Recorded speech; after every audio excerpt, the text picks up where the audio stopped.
Ce jeudi 29 septembre était une journée de grève et de manifestation en France. Plus de 100 000 personnes mobilisées pour les retraites et les salaires. Une façon de mettre la pression sur le gouvernement qui a prévu de réformer le système des retraites avant l'été prochain. Il a précisé ces derniers jours sa méthode. Un nouveau cycle de concertation doit s'ouvrir la semaine prochaine avant l'adoption d'un projet de loi durant l'hiver.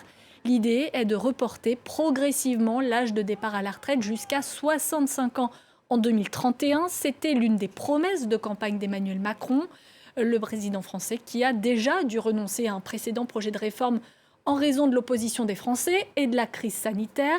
Alors réussira-t-il cette fois à aller jusqu'au bout? Ou bien réformer les retraites en France est-il purement et simplement impossible? Nous allons en parler avec vous. Jean Garrigue, bonsoir. Vous êtes Bonsoir. historien, spécialiste de la politique française. Tout d'abord, pourquoi réformer notre système de retraite? Est-ce qu'on en a vraiment besoin? Et est-ce que c'est si urgent? Écoutez, moi, je ne suis pas le conseil d'orientation des retraites, mais d'après ce que je comprends des différents rapports qui ont été publiés, euh, une réforme dans l'immédiat n'est pas indispensable, mais si on regarde ce qu'est la démographie et l'évolution de la société française, il semble à peu près certain qu'à terme, une nouvelle réforme des retraites sera nécessaire, de manière évidemment à élargir le champ des contributeurs et à diminuer celui des bénéficiaires. On est un pays qui vieillit, il faut allonger le temps de travail, a priori, comme ça a été fait dans la plupart des pays européens, parce que je rappelle malgré tout qu'on est quand même une exception française. Là, on est vraiment à la retraite à 62 ans, c'est véritablement par rapport aux autres pays européens, c'est une exception. Or, pour prolonger cet âge de départ à la retraite, on comprend que le gouvernement refuse le passage en force, il tente de temporiser, il veut prendre le temps d'une nouvelle concertation, c'est la méthode qu'il a expliquée cette semaine, mais est-ce que cela peut vraiment faire bouger les lignes? On sait que l'opposition, les syndicats, tout le monde semble avoir des idées très claires sur ce qu'il veut ou ne veut pas. D'ailleurs, je vous propose d'écouter à titre d'exemple Cyrielle Châtelain, députée et présidente du groupe Europe Écologie Les Verts à l'Assemblée nationale. On l'écoute, on en reparle après. On a aujourd'hui une réforme en vrai indigne qui s'attaque aux droits des travailleurs, aux droits des Français, aux droits des Françaises, qui remet en cause finalement le mode de gouvernance de notre solidarité nationale. Donc en fait, le combat, nous le mènerons ensemble. Voilà, donc manifestement, l'opposition n'a pas vraiment l'intention de se laisser amadouer sur cette question des retraites. Est-ce que cette concertation est utile? Bon, d'abord, cette consultation, elle est indispensable encore. On a vu que ce projet qui date de 2017 avait échoué pendant le premier quinquennat sur une fronde sociale majeure. Et là, on voit bien toutes les oppositions qui se fédèrent. Ce qu'il faut voir quand même, c'est qu'on a des oppositions très différentes, parce que l'opposition qui est manifestée, par exemple, par Europe Écologie Les Verts, et je dirais par l'ensemble de la NUPES, pour le coup. Ils sont divisés sur d'autres points, mais là, ils sont ensemble. C'est une opposition, je dirais, idéologique, une opposition de principe. Allonger le temps de l'âge de la retraite, c'est, comment dire, s'en prendre à un acquis social majeur, et c'est donc quelque chose qui est inacceptable. Il y a des positions un peu plus nuancées. Bon, cette position-là, c'est aussi celle de la CGT, de la plupart des syndicats.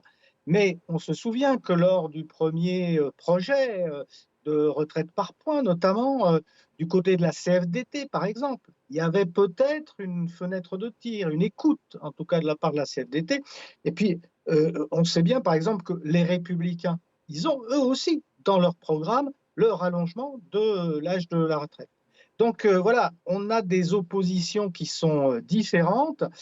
L'idée, la concertation, elle peut peut-être réussir à faire basculer les opposants les moins convaincus, les plus intransigeants, vers des positions gouvernementales. Mais je n'y crois guère parce que, évidemment, comme toujours, cette réforme sociale, qui est la réforme des retraites, certains la disent antisociale, en tout cas, cette réforme-là, elle est évidemment polluée par des arrière-pensées politiques, et je dirais même politiciennes. Et donc, ça paraît très compliqué dans ce contexte-là, avec ce refus de principe de la part de toute la gauche et puis peut-être d'une partie du Rassemblement national, a priori du Rassemblement national tout entier aujourd'hui, avec ce refus-là systémique, si vous voulez. Bon, ça paraît quand même de toute manière très compliqué de faire bouger les lignes. On comprend qu'effectivement, l'objectif, normalement, c'est d'obtenir le feu vert de l'Assemblée nationale. Mais comme le gouvernement n'y dispose que d'une majorité relative, il va avoir besoin d'une partie de l'opposition pour parvenir à ses fins. Est-ce qu'il peut trouver son salut entre les mains des Républicains ? Puisqu'il a renoncé au 49-3, la seule issue parlementaire, effectivement, c'est le ralliement des Républicains, ce qui veut dire une négociation très serrée sur précisément la nature de la réforme et j'imagine des surenchères qui viendront des Républicains. Mais, comme je le disais tout à l'heure, par rapport à cette discussion, à cette concertation et éventuellement au compromis qui pourrait être trouvé, il y a aussi toutes les arrière-pensées politiques, à savoir que les Républicains, politiquement, n'ont peut-être pas intérêt d'apparaître comme les supplétifs, les alliés du gouvernement d'Elisabeth Borne et d'Emmanuel Macron.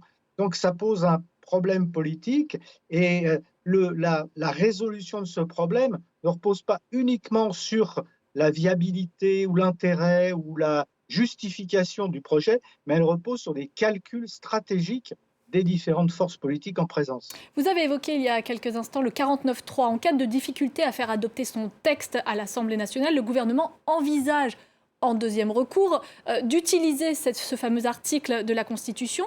Est-ce que c'est finalement une bonne option, la plus plausible, celle qui va probablement arriver ?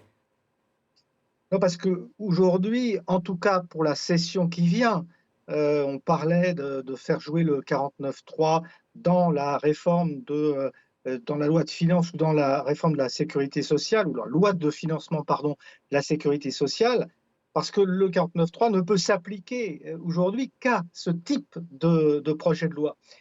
Donc il faudrait attendre l'année prochaine, puisque manifestement on y a renoncé pour cette année. Alors je ne sais pas si Emmanuel Macron est décidé à attendre l'année prochaine. On parle aussi de dissolution de l'Assemblée nationale, mais là encore, ça pose toute une série de problèmes, et notamment à Emmanuel Macron.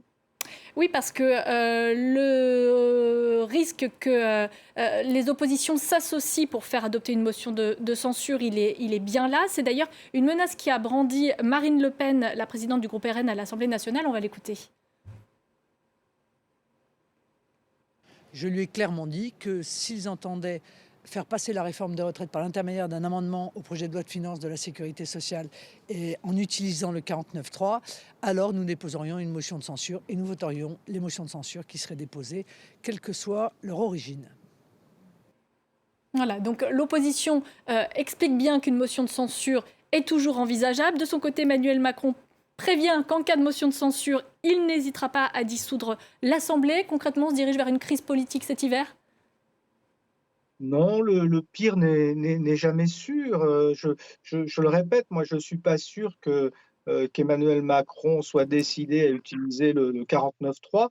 À mon sens, ce serait une erreur politique. Et la dissolution, d'ailleurs, serait une erreur politique, car dans l'état actuel des choses, la dissolution aboutirait donc forcément à de nouvelles élections législatives qui, comme toujours, seraient des élections sanctions. Alors, ces élections sanctionneraient certainement Emmanuel Macron, sa majorité, sans doute aussi la France insoumise, qui en ce moment, par ses prises de position, a déçu, je le pense, une partie de ses électeurs. Mais c'est de nouvelles élections, c'est-à-dire la dissolution, profiterait essentiellement aujourd'hui à Marine Le Pen, qui a donc intérêt à faire aller vers cette crise, vers une motion de censure, vers une dissolution. Elle a tout intérêt à jouer ce jeu, mais l'intérêt de Macron, c'est justement de ne pas entrer dans le jeu du Rassemblement national. Donc voilà. Jean Garrigue, une dernière question par oui ou non. Réformer ces retraites, oui, possible ou pas possible ? Dans l'état actuel des choses, non, pas possible. Merci beaucoup pour votre éclairage. C'est la fin de la question qui fâche. Merci à vous de l'avoir suivi.